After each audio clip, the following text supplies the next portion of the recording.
So, hi guys. So, ngayon ito yung isa sa mga problem ko sa boxy natin. Yung itong cellphone holder. So, lalagay siya dati dito. Kaso nga lang yung mga dinidikit lagi bumabagsak. Tsaka parang siya dito sa sa monitor, sa natin, entertainment monitor. Sa infotainment natin. So, dito natin siya ilalagay.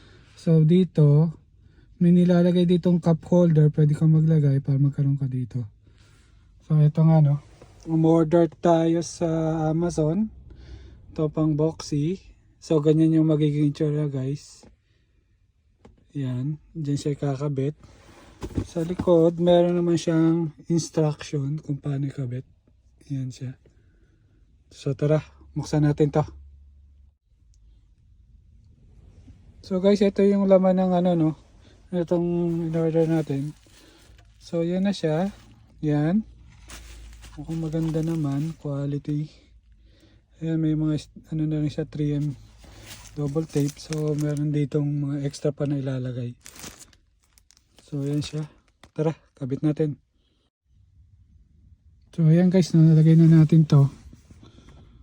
Tsaka ito may tape dito, tsaka meron din dito sa loob. Yan lang naman yung tape yan. Tsaka to. So lagay na natin yung itong holder natin. Ganyan.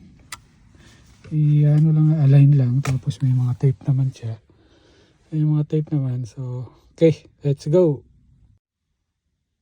Yun, nakabit na natin guys. Tingnan nyo yan So, fit na fit naman siya dyan. Wala nang problema. Binuksan ng pinto. Sinara. Okay, hindi naman siya tumatama. So testingin natin tong ating bottle. Yung cup natin. Okay, good na goods. Okay, very good. Okay, thumbs up.